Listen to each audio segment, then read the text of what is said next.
Hello and welcome. You're watching MF Corner. I'm Sumera Abdi. But before we start talking about mutual funds, it's time for the CNBC TV 18 year-end market quiz. Mangalam is standing by with the fourth answer as well as the fifth and the last question. Mangalam. Well, you haven't gotten lucky so far. Don't you worry. You have one last opportunity at the CNBC TV 18 year-ender market quiz. Remember, there are prizes to be won on every hour.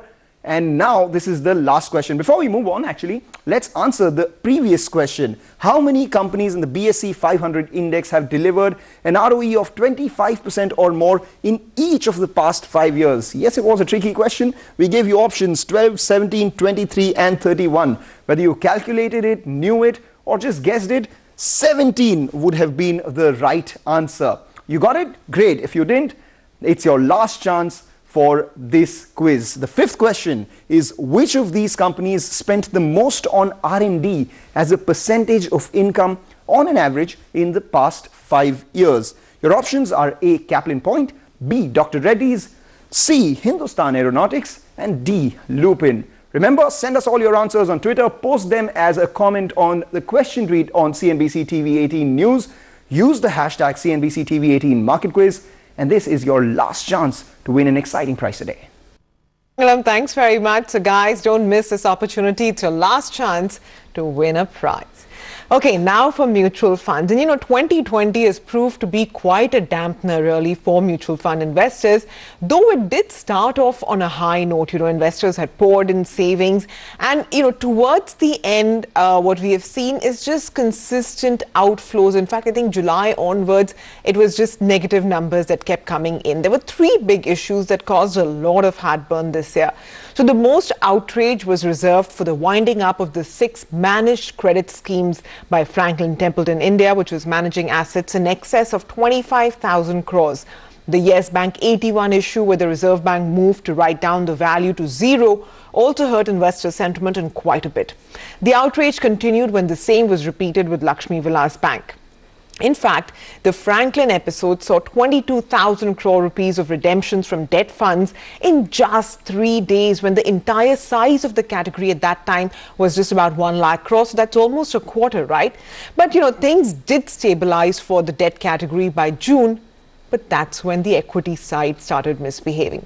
Flows dropped by 96% in June compared to the previous month, and hence we only saw selling for the remainder of 2020. Another contentious episode was the announcement of those strict investment norms for multi-cap funds in September end, which was swiftly corrected in early November by the introduction of the flexi-cap category. The market regulator SEBI also introduced the new riskometer, which is a comprehensive new formula which will allow investors to track the level of risk taken at a scheme level from the 1st of Jan. It was also mandated that liquid funds invest a minimum of 10% in liquid assets, and stress tests have now been made mandatory. As well as a fallout of the Yes Bank 81 bond episode, SEBI said that only institutional investors could buy 81 bonds, and that too in lot sizes of 1 crore. So while the industry assets actually dipped to a little over 22 lakh crores when the market hit its lows in March, the AUM now has recovered to 30 lakh crores by November, led by the swelling of NAVs, with market now at all-time highs. SBI Mutual Fund became the first AMC to cross 4 lakh crores in assets, making it the largest by far. And the bummer this year was the negative returns by liquid funds, again during the horror show that was March. And there were a record number of NFOs, 115 in total this year. So what were the main talking points in 2020? Well, basically, all the talk revolved around Franklin Templeton, defaults, active versus passive. We all came to know what ESG stands for, what the fuss is all about. And NFOs, of course, being sold all the time. There were 115 after all. And of course, international exposure, which, by the way, as a theme, did quite well. And what do we look forward to in 2021? Well, almost immediately in Jan itself, we look forward to the result of the winding up vote of Franklin Templeton, and the next vote to decide on the liquidation process also is expected in Jan itself.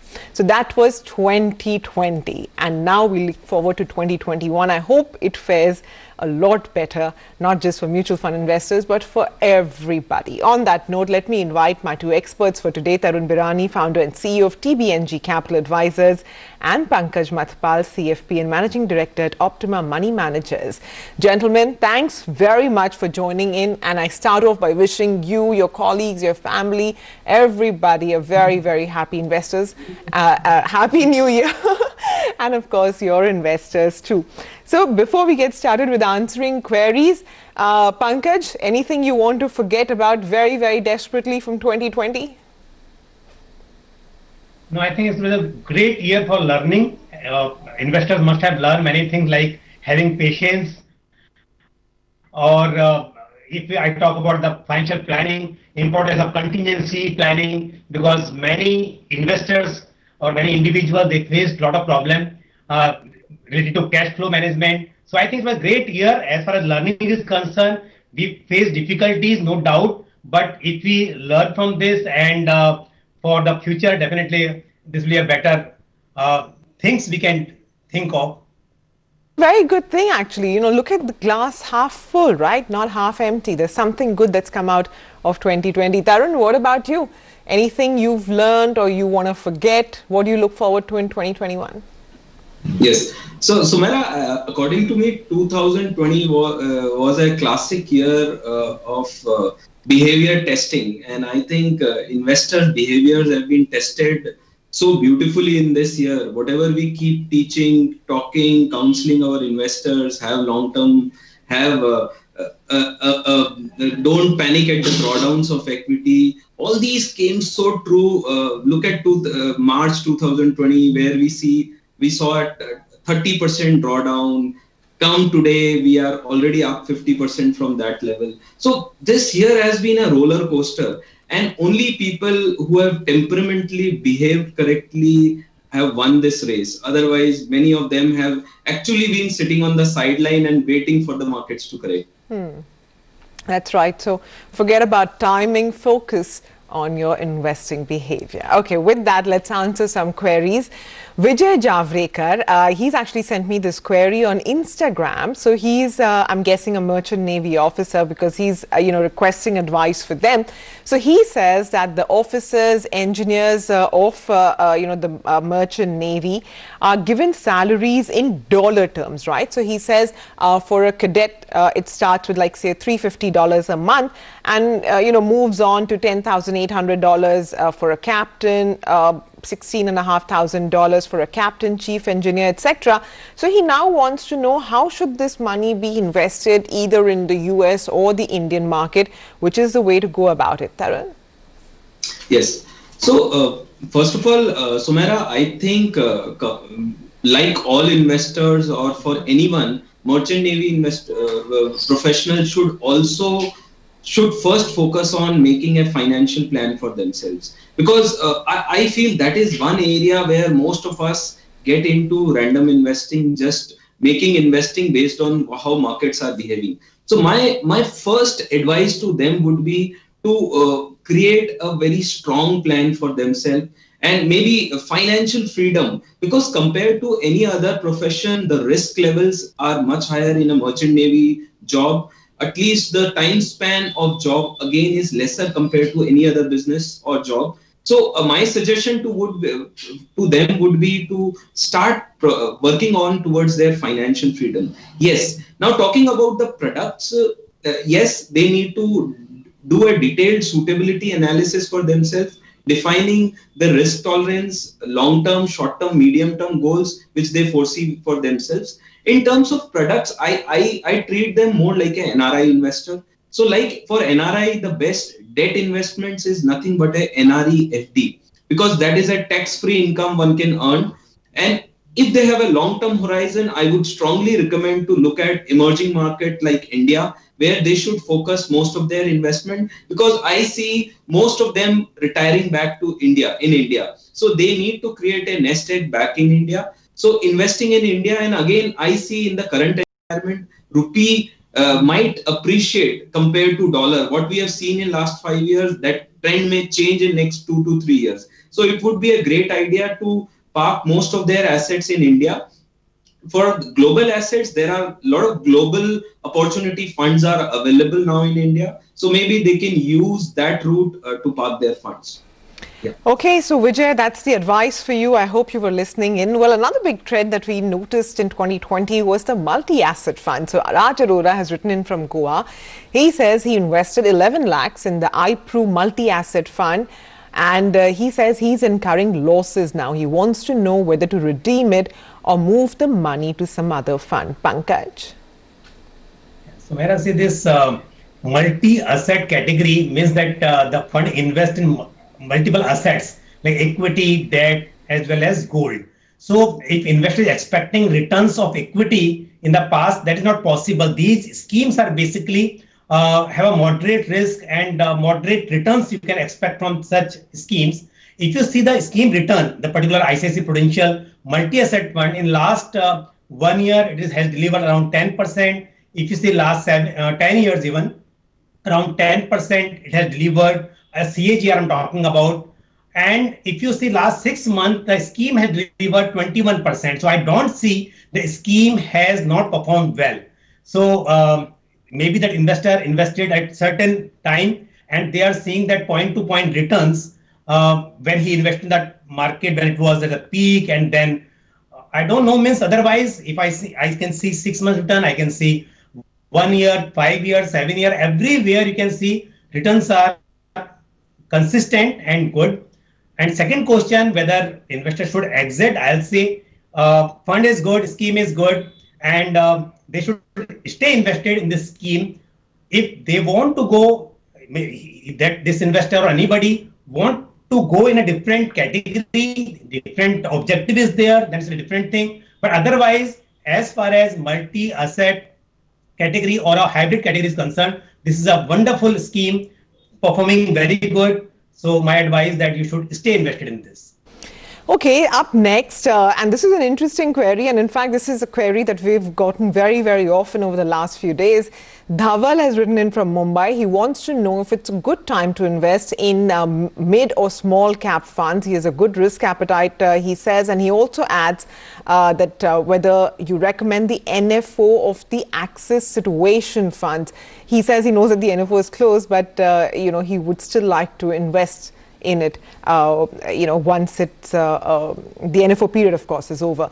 Tarun, the mid and small caps have made quite a comeback. If you see on an absolute basis, on an index level, this is the first time in 3 years, right, that we're seeing positive returns. Is it really the return of mid and small caps for retail investors too? Should they start putting in money? And how about the new fund? Should our viewer Arun look at investing in it? So, Sumaira, again, my big disconnect is in markets, everything everybody try to position is like it's this time it is different. And I don't believe in that philosophy. This time is different. Every time there are a lot of strategies, there are a lot of things which are positioned in the market. And due to that, I have seen a lot of accidents keeps happening. Yes, there are opportunities which keeps building up, but to my mind, what is more important is to have a proper plan. And once that plan is clear and you have defined your tolerance level, under that tolerance level, you can keep playing out different strategies. So now let's talk about mid and small cap strategies. So this strategy, if I talk about from last 5 year, I did a rolling return study from last 5 year. As we talk, last 5 year rolling return of a small cap fund is currently just 3%, 4%. If I look at March 2020, the rolling return was minus 6%. Compare that with the 8% positive return which has been delivered by large cap. So definitely from a valuation point of view, there is a big gap as we talk today, and there is a good amount of value which is there in a mid and small cap strategy. The problem with mid and small cap strategy is the high impact cost, because not much research analysts cover these kind of stocks. Like, let's say if I talk about small cap stocks, only 5 analysts cover compared to a 45, 50, which is covered by for an average large cap stock. So one need to be aware that this is a risky strategy. But at the same time, the rewards, I looked at long-term average returns also. these strategies have always delivered better returns. So yes, in this environment, I feel it makes a lot of sense. And even investors with a high risk appetite, they need to have at least 15 to 20% into mid and small cap strategy, because you can't park all your money into large cap strategies. You need to have good amount of money available in these strategies. And going forward, it looks very much possible, because the long term trends and the dividend yield of small cap and mid cap stocks are in favor. I feel this strategy should deliver much better. Coming to the second question on the Axis Special Situation Fund, again, I am not a big NFOs.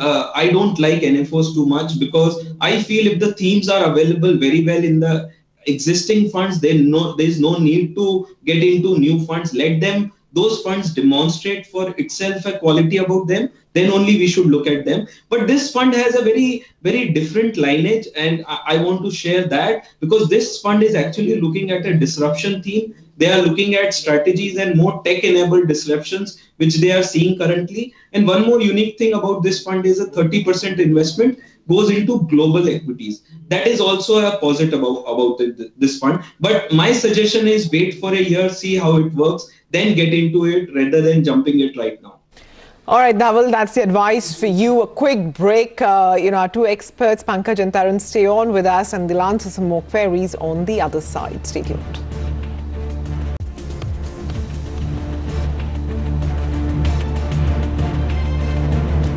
Hi, welcome back. Pankaj Matpal of Optima Money Managers and Tarun Birani of TBNG Capital Advisors are with us answering queries sent in by our viewers. So the next question this afternoon comes in from Achal Datta, who is written in from Noida. She says she's lost 9 lakh rupees due to the COVID-19 led market crash. So therefore, should she look at moving her money into FD? So Pankaj, we started off by saying about the learnings of 2020. I know Tarun spoke about how the behavioral aspects of investors needs to change. So therefore, in light of that, what would you advise Achal to do?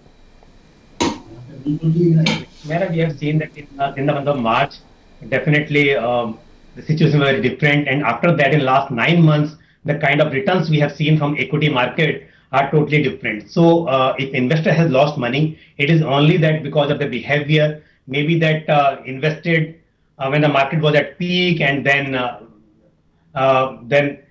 redeem the fund. That could be reason. Otherwise, means there's no reason of losing money. If you stay invested for long term, definitely you will make money. Or maybe investor lose money when they focus on a particular sector or invest in a sectoral funds.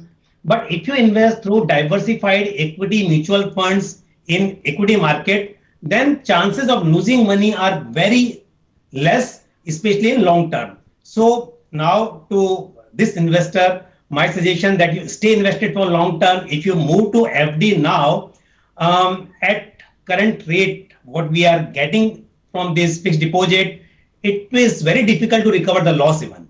So stay invested for long term. Maybe that you have to restructure a portfolio, take expert advice, learn something more about the equity market and about mutual funds, but take informed decision. It's not that because you have lost money now and you are moving to FD, then again after some time you will realize that you are not able to recover loss, and then you come back. So better have patience, take expert advice, and try to recover your loss here and earn profit. All right, so the learning curve is sharp, sometimes painful too. So Achal, invest in learning about investing and don't jump right in. Stay invested for the long term. Our final query today comes in from Mr. G. Mahendran. He's written in from New Delhi. He says he's a senior citizen, wants suggestions on a good debt fund without much risk. So Tarun, I know that, every debt fund serves some requirement or the other. Now, we don't know what Mr. Mahendran's exact requirement is, but whether he needs regular income or not. But, for the purpose of this question, I'm going to stick with just a pure investment plan. So what would you recommend? So looking at debt market, we need to understand where we are coming from. We are coming from a 10-year government security yields of 7% to around 5.9, 5.8% as we speak today. So there has been a great amount of fall in terms of debt yields. So investor expectation need to be muted. And coming to Mr. Mahendran requirement, which is as he is retired and he is looking at more safety oriented assets. So my strong suggestion is first, he need to make sure senior citizen investment into that government's sponsored senior citizen scheme he should invest. Then he should look at these debt funds like corporate bond category and short-term category, because these are the two categories which I feel will be less volatile in this environment where we are in right now. But clearly one need to mute down their expectations of returns in terms of debt investment. One category which I feel and which I am advising specifically to some senior citizens is gold bonds currently. Yes, it may be little volatile, but a 2.5% assurance of return as well as capital appreciation in an environment where we are in right now could be one strategy one can look at. Yes. Got it. All right, Tarun, Pankaj, thanks very much. Once again, a very, very happy new year to both of you, your colleagues, investors and families. With that, we'll wind down on our last episode of MF Corner for this year and wishing all of you health and happiness in 2021. Thanks very much for watching. Stay tuned. Closing bell is up next.